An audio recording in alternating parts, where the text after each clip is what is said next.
2023 was a decent year for Kengan. On the anime side of things, Season 3 was a huge hit with the best CGI and the least cut content we've seen so far.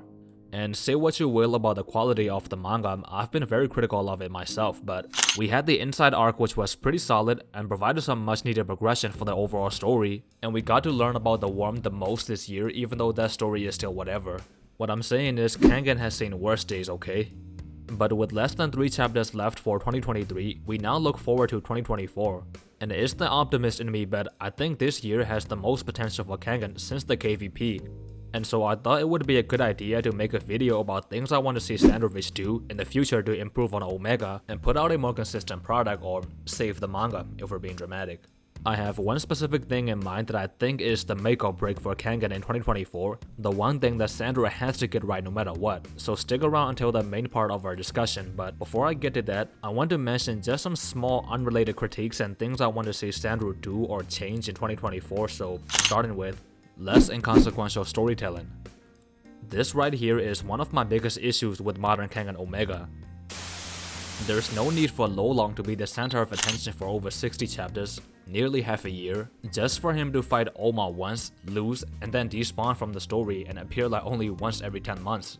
Same with Fei Wangfeng, hyped up since the ending of Ashura and then died in his first fight. It's a lot of screen time wasted for characters that were barely used, and the cast of Kengan is already massive as it is, so I would like to see Sandro focuses on events that actually matter, that actually impact the story. He's doing that semi-decently right now, but this critique also applies to how Sandro structures the individual chapters. Like the most recent ones where Kuroki confronted Shan, that encounter lasted for like 3 chapters and there could have been so much more accomplished within those 3 chapters. Lolong and Agido did nothing for well over 10 pages, and Kuroki and Shan's fight was also underwhelming at best. Like, I know they weren't going to fight to the end anyways, but Sandro could have shown them digging a bit deeper into their arsenal, and that would have done a better job of hyping up the real fight whenever that is. Like, it doesn't have to be complicated, you know? Not to mention, we kept cutting away to Oma and Lohan's conversation where, again, we did not get to learn much at all. It's not that it's completely devoid of any useful information, like we did learn that Lohan might be evil, and more about them being clones and whatnot, but the point is that in the sheer number of pages, Sandro could have said more, a lot more. It's a lot of screen time as well as Darumi on panels being wasted for nothing dialogues, and if everything was more to the point, more concise, there would be more active engagement from the readers. We would care more, because we feel like we're actually learning about things that matter, as opposed to just watching these wormheads waffle about cryptic nonsense. Next, longer, more dramatic fights. It's no secret that fights have become a lot shorter in Kengan Omega. This has been quite notable since the KVP, with the fights being over in 3 or 4 chapters at best. Compared to Ashura, it's quite short. Longer doesn't necessarily mean better, and to be fair, there needs to be story and drama to justify the length. A fight shouldn't be long just for the sake of it. But before all that, right now, I think it's important that Kengan Omega scores something big in the way of fan perception. Something to sway the fan morale in a positive direction. Basically, we need a "we're so back" moment. Because it does not take much. As little as 2 weeks ago, people were hyped to see Shan fight Kuroki until we got cucked. A fight like Oma vs Lolong and Agido vs Jurota could have really benefited from a few more chapters, or at the very least, a few more exchanges in the fight choreography where they really reached that 3rd gear and went to that grimy gnarly place like they did in Ashura.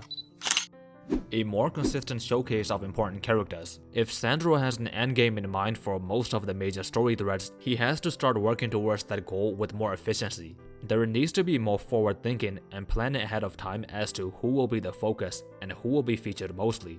This relates back to my point about inconsequential storytelling, but we did not need a Hatsumi and Kaneda fight of all things when Koga hasn't been seen in I don't even know how long. Kiryu hasn't been seen either since I believe he was seen spying on Shen and the others. If the worm story is that important, please commit to it. It's not even an unrealistic expectation.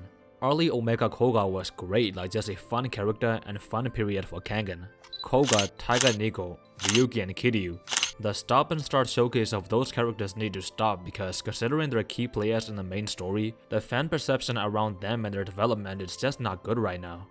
With the exception of maybe Taiga Nico, people just don't like these guys right now, especially Koga, and would much rather see other supporting characters over the protagonist, and it doesn't have to be that way.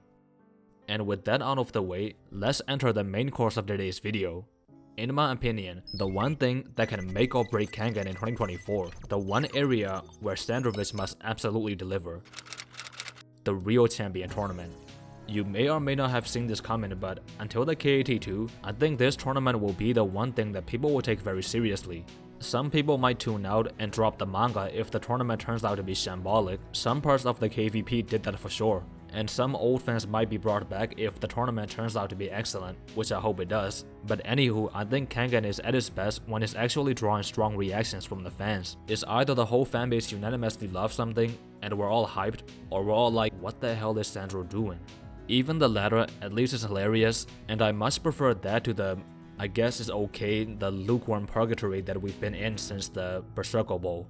And Kengan evokes the strongest emotions from the fans when it's being itself a tournament. Amidst all of the craziness with the Worm and Mukaku, I think people don't realize that it's been over 2 years since we actually had a tournament that includes many of the S tier fighters. 7 matches, 8 participants, 2 of them are Lolong and Jirota. This is the closest we've been to the KAT since the, well, KAT. And if Sandro really delivers, this could be special. In my Downfall of Omega video, I mentioned that the key to fix Kengan's biggest problems is to find the balance between the Worm story and the unrelated self-contained fights that we love to see, and I think this tournament is perfect for that. 7 matches and 8 fighters, so there isn't too much leeway in either direction, and so in the remaining 6 spots, I would include Rihido, Wakasuki, Gilbert, Kiryu, Ryan, and one more new character for Sandro to introduce. I would use Gilbert, Kiryu, and Orion to develop the Worm story, while the rest would be the Ashura style of storytelling. I could see a scenario where Ryan and Gilbert start on opposite brackets, and we see them both win their first rounds, and the Worm side ends up satisfying their conditions to earn a Kengan membership. But maybe Gilbert trolls Ryan and throws the match in the second round as to not let Ryan get his rematch. And Ryan forfeit his match as well to go after Gilbert by himself, and their fight can happen outside of the tournament. This would effectively cancel the semifinals, so maybe it's not the best idea, but I came up with it in like 2 minutes, so don't take it too seriously. I'm just thinking of a potential scenario in order to get to the finale that I want, which I'll get to in a second, but the first round match for Gilbert could be against Kiryu, and the whole fight can be about the Worm.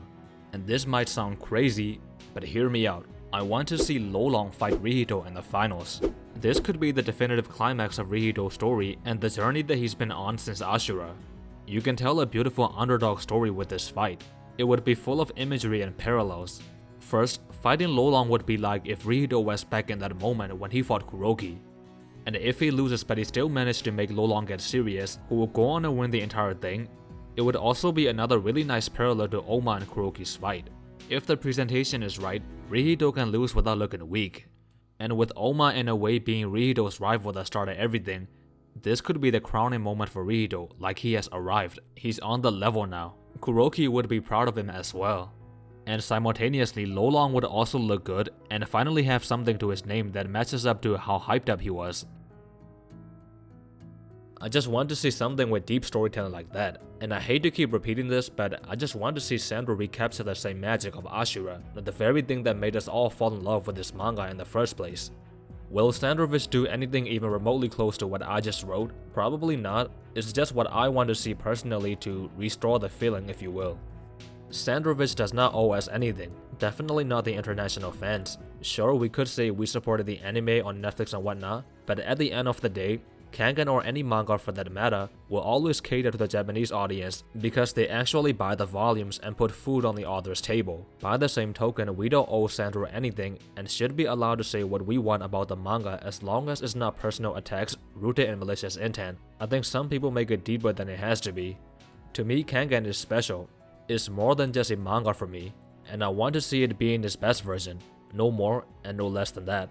I think Sandrovich has made good progress in terms of improving the Worm story, and with better pacing and a better balancing of the overall cast, as well as incorporating more of the Ashura elements into the current product, I think there is a good chance that in the new year, Kengan Omega will become the version of itself that we all knew it was capable of being when we read early Omega. Thanks for watching, happy holidays, and peace.